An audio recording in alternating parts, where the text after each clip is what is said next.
好啦，我哋盡量再抽少少時間聽聽現場朋友嘅發言。周浩鼎，你剛才面臨好多問題，你解釋下。頭先有好多朋友對我講嘅嘢咧，就有啲反應嗱，我稍作回應啦。第一，唔需要再講嘅一樣嘢就係、基本上大家對於好多你哋坐喺度可能有一啲意見，但係喺街外面亦都有好多市民對於舊年做嗰個辭職翻嚟再選，去啟動呢個所謂嘅補選嘅公投，係有好大嘅意見係不滿。咁我都要表達呢樣嘢，係咪？呢樣第一件事。第二樣嘢，而家咧，我哋成日講話今次呢件事，我哋做嗰個所謂個政府講過做嗰個公投先生。上個禮拜其實大家有好多超過100個團體都有去政府度表達過嗰個意見，我自己都有去過，係咪？大家都係而家今日坐喺個場度，都係嚟表達意見啫，係咪？最後一樣嘢我都想講，剛才我講嘅所有嘅一啲法律觀點嘅言論，的而且確我覺得係有必要回應大律師公會嘅講法。就算你要上庭度打，我都係要講呢啲 point， 因為呢個係我認為啱嘅一啲法律觀點，不能夠話因為大律師公會咁樣講，我就退步，我就唔去講咯。呢個就係我嘅意見咯。多謝大家，多謝大家。好，呢位朋友。我見到咁多，大家都喺度講歷史，我想同大家講一段歷史，係人類嘅噩夢。喺1923年嘅時候，墨索里尼喺冇諮詢嘅情況底下，強迫呢個眾參議院係通過呢個新嘅選舉法，令到得票最多嘅政黨係可以自動獲得2/3嘅呢一個議席。今時今日嘅政府就係用呢個法西斯式難民嘅手段，用行政霸權去通過呢一種新嘅替補機制。喂，依家我哋要防微杜漸啊，大佬！曾蔭權上一屆佢講嘅係強政勵治，今屆佢講乜？今屆係乜嘢啊？今屆係專橫暴政。我哋市民喺呢一個立法會上面，我哋冇得去反對呢啲咁惡嘅法律，所以唯有七一維園見。好，唔該晒。民主黨維園見。盡快。七一維園見。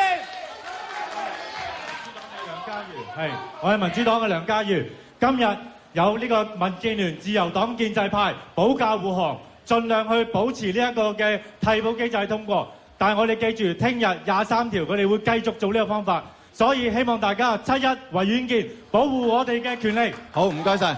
好啦，我哋台上做一個總結好嘛？我由呢邊先啊。我想重申一點就係，無論你當初支持抑或反對呢個5區公投運動都好，而家我哋要做到嘅就係確保呢個立法程序、呢個替補機制係合情、合理、合法同合憲。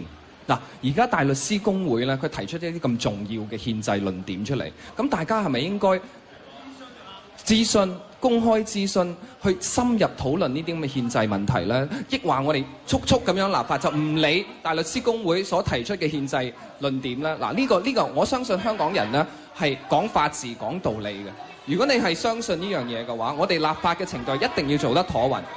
頭先有位陳同學佢講得好啱，而家政府就用一次嘅投票率低咧，就用嚟剝奪依樣剝奪嗰樣，所以我哋711必須要上街，唔好俾政府話我哋唔上街，出席率低就剝奪我哋咩權利，剝奪我哋咩權利。好，唔該晒。羅一啟，分半鐘左右。07年嘅補選咧係52%嘅投票率㗎。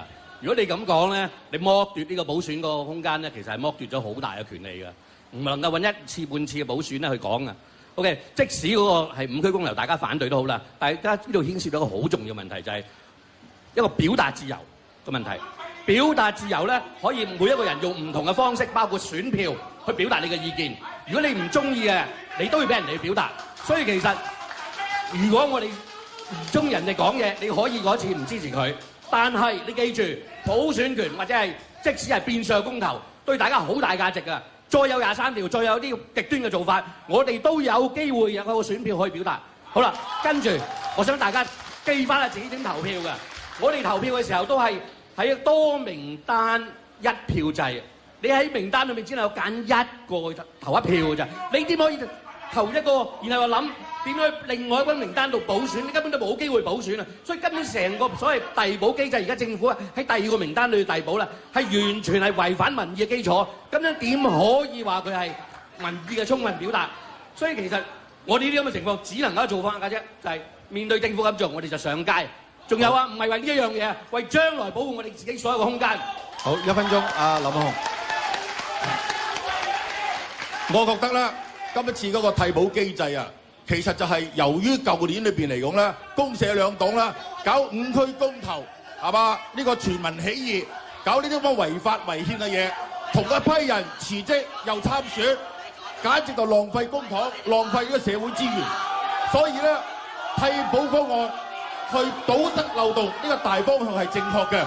咁啊，至於講到即係話餘額呢個即係第二嗰個去補償咧，本身亦都係選舉嘅產物，亦都係選民嘅意願之一，係嘛？唔係欽點，唔係話呢個空降嘅。最後就話呢一個咁樣替補方案咧係有爭議嘅，唔係話十全十美。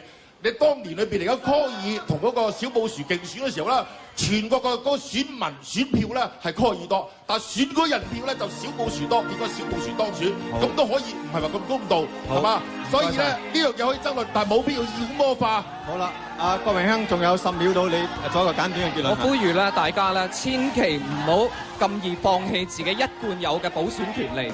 我哋香港人係講道理、講法治嘅。如果政府用一次嘅投票率低就可以，好多謝各位，時間到啦，拜拜。